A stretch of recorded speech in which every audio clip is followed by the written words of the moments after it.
Hello everyone, first time మన channel చూస్తుంటే subscribe చేసుకోవడం మర్చిపోవద్దు. వీడియోలోకి వెళ్ళినట్లయితే దక్షిణామూర్తి శివనారాయణ ఆఫీస్కి అయితే వస్తారు. బయట ఉన్న జ్యోత్స్నను చూసి ఇదేంటి జ్యోత్స్న ఎందుకు ఇక్కడ ఉంది, నా మనవరాలు ఇక్కడ ఎందుకు ఉంది, లోపల క్యాబిన్లో కదా ఉండాలి అని అంటే, జ్యోత్స్న గారు సీఈఓ అయిన దీప మేడంకి అసిస్టెంట్ అని నాని వచ్చి చెప్పేసరికి ఇదేంటి ఇలా ఎందుకు చేశారు, నా మనవరాలు కాంచన కోడలికి అసిస్టెంట్ ఏంటి అని మాట్లాడుతూ ఉంటే, ఇక్కడ ఎవరెవరికి అన్యాయం చేయలేదు, నువ్వెందుకు వచ్చావు, అసలు నీకేం సంబంధం ఇక్కడ అని అడుగుతారు వచ్చి శివనారాయణ. నా మనవరాల కోసం వచ్చాను, నీతో మాట్లాడాలని వచ్చానని చెప్తాడు దక్షిణామూర్తి. సరే కాఫీలు తీసుకురా అని నానికి చెప్పేసి ఇద్దరు లోపల శివనారాయణ ఛాంబర్లో కూర్చొని మాట్లాడుతూ ఉంటారు. అప్పుడే ఎందుకు వచ్చావు అని అడిగితే, నీకు మాదాపూర్లో నీ రెస్టారెంట్ బ్రాంచ్ ఒకటి ఉంది కదా అని అంటే, ఉంది అయితే అని అడుగుతాడు. దాని ఎదురుగా ఇంకో రెస్టారెంట్ కూడా ఉంది కదా అని అంటే, ఆ రెస్టారెంట్ని క్లోజ్ చేశారు మాతో పోటీగా రన్ చేయలేక అని చెప్తాడు శివనారాయణ. దాన్ని నేను తీసుకున్నాను, నేను టేక్ ఓవర్ చేశాను, రేపే ఓపెనింగ్ అని చెప్తాడు దక్షిణామూర్తి. ఒక్కసారిగా స్టన్ అయిపోతాడు శివనారాయణ. ఏంటి అని అలా ఆలోచిస్తూ ఉంటే, అదొకటే కాదు, నీకు ఎక్కడెక్కడైతే రెస్టారెంట్స్ ఉన్నాయో ఆ రెస్టారెంట్స్ ఎదరగా అక్కడే సమీపంలోనే నా రెస్టారెంట్స్ కూడా రేపు ఓపెన్ అవబోతున్నాయి అనేసరికి ఏం మాట్లాడకుండా అలా ఆలోచిస్తూ ఉంటారు శివనారాయణ. ఏంటి భయం వేస్తుందా అని అడుగుతారు దక్షిణామూర్తి. అది నీ కళ్ళల్లో కనిపిస్తుంది చూసుకో, నువ్వు రెస్టారెంట్స్ పెట్టేసినంత మాత్రాన నన్నేదో సాధించేస్తానని మాత్రం అస్సలు అనుకోకు అని చెప్తే, ఈ చిన్ననాటి స్నేహితుడు నిన్ను ఊరికే వదలలే శివనారాయణ, చేయాల్సిందంతా చేస్తానని చెప్పి అక్కడి నుంచి వెళ్ళిపోతాడు. ఇంతలో శివనారాయణ అయితే ఆలోచిస్తూ ఉంటాడు, ఏంటిది నా గురించి నాకు సంబంధించిన డీటెయిల్స్ అన్నీ అసలు దక్షిణామూర్తికి ఎలా తెలుసు, ఇంతలా ఎలా తెలుసుకొని ఉంటాడు, అసలు నా ఆఫీస్లోనే తన మనుషులు ఎవరైనా ఉన్నారా అని ఆలోచించుకుంటూ బయటకు వస్తూ ఉంటే, దక్షిణామూర్తి అలాగే సూరజ్ ఇద్దరు మాట్లాడుకుంటూ ఉంటారు. ఇక అదే దృశ్యాన్ని దీపా కార్తీక్ కూడా చూస్తారు. ఇక దక్షిణామూర్తి అక్కడి నుంచి వెళ్ళిపోగానే సూరజ్ అయితే వెనక్కి తిరిగి అలా వచ్చేసరికి అక్కడే శివనారాయణ చూస్తారు. ఏంటి నువ్వు దక్షిణామూర్తి మనిషివా అని అడిగితే, అదేం లేదు సార్, ఆయన ఎవరో నాకు తెలీదు అని చెప్తాడు సూరజ్. మరి ఆయనతో ఎందుకు మాట్లాడుతున్నావు అని అడిగితే, ఇక్కడ ఆటోలు ఎక్కడ ఉంటాయని అడిగితే, ఆ ముందున ఉంటాయని చెప్తున్నాను అంతే అని చెప్తాడు. ఆయనతో చాలా జాగ్రత్తగా ఉండాలి, వాడు కనిపించేంత మంచివాడు ఏం కాదని చెప్తాడు శివనారాయణ. ఇంతలోనే దీపా కార్తీక్ శివనారాయణ దగ్గరకు వస్తారు. ఏమైంది తాత, ఎందుకు వచ్చారు ఆయన అని అడుగుతాడు కార్తీక్. రేపు మాదాపూర్లో ఉన్న మన రెస్టారెంట్ ఎదురుగా వాడు రెస్టారెంట్ పెట్టాడంట, మన అన్ని బ్రాంచెస్ దగ్గర వాడు రెస్టారెంట్స్ అన్నీ ఓపెన్ చేశాడంట, రేపే ఓపెనింగ్ అంట, నాతో పోటీకి ఉండలేవు, తట్టుకోలేవు నాతో పోటీ, నేను నీకు పోటీగా నిలుస్తున్నానని చెప్పడానికి వచ్చాడు. వాడి కళ ఏంటో నాకు అర్థమైంది, నన్ను తొక్కేసి నాకన్నా పైకి ఎదగాలని అనుకుంటున్నాడు, అది జరగడానికి వీల్లేదు. ఎప్పుడు జ్యోత్స్న రెస్టారెంట్స్ అంటే ది నెంబర్ 1గానే ఉండాలి, ఎప్పటికీ వాడు నాకన్నా ఎదగడానికి వీల్లేదు, ఎందుకంటే వాడు ఎలాగో ఎదగలేడు, ఎందుకంటే వాడిలో నిజాయితీ లేదు కాబట్టి. నిజాయితీ ఉన్నవాడైతే, అన్న మాట మీద ఉన్నవాడైతే మంచి వాళ్ళకి ఎప్పుడు మంచి జరుగుతుంది అన్నట్టు వాడికి మంచి జరుగుతుంది, లేదంటే ఎందుకు జరుగుతుంది, అదేం జరగదు, వాడు పెట్టిన రెస్టారెంట్స్ వాడే పతనం అయిపోతాడు అని చెప్పి కోపంగా అరిచేసి అక్కడి నుంచి వెళ్ళిపోతాడు శివనారాయణ.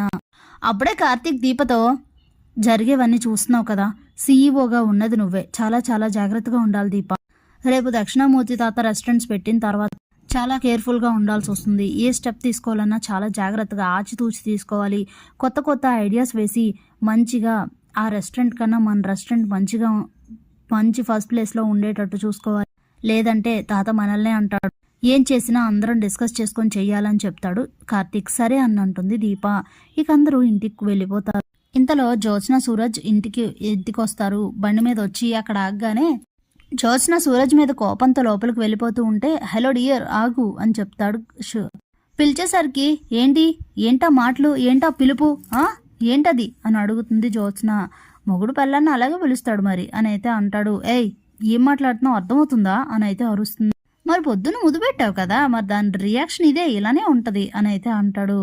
పిచ్చి పిచ్చి భాషలు వేస్తున్నావా అని అంటే, కోప్పడితే ఇంకా ముద్దుగా ఉన్నావు బంగారం, కాకపోతే నువ్వు అనవసరంగా బీపీ పెంచుకోకు, చెప్పాను కదా ఆల్రెడీ నువ్వంటే ఇష్టమని, ఐ లవ్ యూ అని అన్నీ చెప్పేసిన తర్వాత మళ్ళీ కొత్తగా ఏం మాట్లాడుతున్నావు అని అడుగుతావేంటి, నేను ఇలాగే మాట్లాడతాను, ఇలాగే ఉంటాను, అనవసరంగా నన్ను రెచ్చగొట్టావు కదా, ప్రశాంతంగా ఆఫీస్కి తీసుకొని వెళ్ళి దింపుతాను పదంటే నన్ను అనవసరంగా రెచ్చగొట్టావు, మధ్యలో టైర్ గాలి తీసేసి ఇదంతా చేసావు కదా, అందుకే నీ రియాక్షన్ ఇలా ఉంటుంది.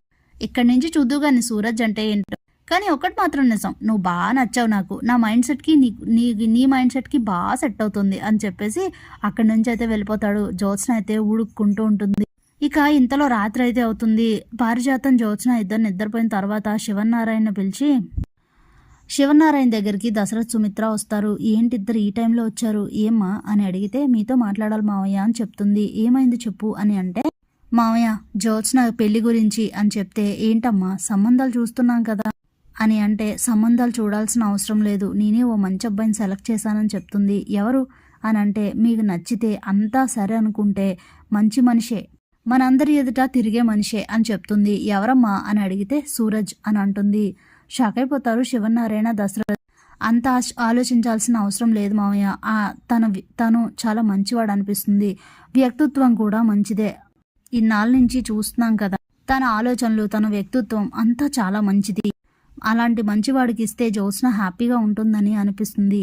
మొన్న ఆ బుజ్జి ఎవరో వచ్చినప్పుడు వాళ్ళ ఇంట్లో ఉన్నారని, ఇద్దరు కలిసి ఉన్నారని అంతలా మనం అత్తయ్య గారు అంతలా గొడవ చేసినా కానీ ఇదేం పద్ధతి, ఇలా అయినా మాట్లాడేది, ముందు వెనక చూసుకోరా, మీరు ఇలాంటి గౌరవమే నేర్పించారా మీ ఇంటి వాళ్ళకని, మిమ్మల్ని కానీ అలాగే మమ్మల్ని కానీ ఎవరిని ఒక మాట కూడా అనకుండా తప్పుని తప్పులా సర్లే అని అనుకుని వదిలేశాడు కానీ ఒక్క మాట కూడా మాట్లాడలేదు. అక్కడే తన వ్యక్తిత్వం తన క్యారెక్టర్ అర్థమవుతుంది. పైగా సూరజ్కి జ్యోత్స్న అంటే ఇష్టం అని చెప్తుంది. అవునా నీకలా తెలుసు అని అంటే, నేను ఈ మధ్య వాళ్ళని గమనిస్తున్నాను, అలాగే ఇందాక ఆఫీస్ నుంచి రాగానే ఇద్దరు మాట్లాడుకోవడం విన్నాను, జ్యోత్స్నకైతే లేదు కానీ సూరజ్కి ఇష్టమే, అడిగితే సూరజ్ ఒప్పుకుంటాడు, అప్పుడు వాళ్ళ పేరెంట్స్తో మాట్లాడి ఎలాంటి వాడు ఏంటనేది తెలుసుకుంటే జ్యోత్స్నని ఇచ్చి పెళ్లి చేస్తే హ్యాపీగా ఉంటుంది అనిపిస్తుంది అని చెప్తుంది. సరే సుమిత్ర నువ్వు చెప్పినట్లే చేద్దాం, ముందు సూరజ్ మనకి తెలిసిన యాంగిల్ కరెక్టే, కానీ ఇంకొకసారి డీప్గా ఎంక్వైరీ చేసిన తర్వాత వాళ్ళ పేరెంట్స్తో మాట్లాడదాం అని అయితే చెప్తాడు శివనారాయణ. సరే మావయ్య, ప్రస్తుతానికి ఈ విషయాన్ని అయితే కాన్ఫిడెన్షియల్గానే ఉంచండి అని చెప్తుంది. సరే అని అంటాడు శివనారాయణ. ఇక హ్యాపీగా ఫీల్ అవుతుంది.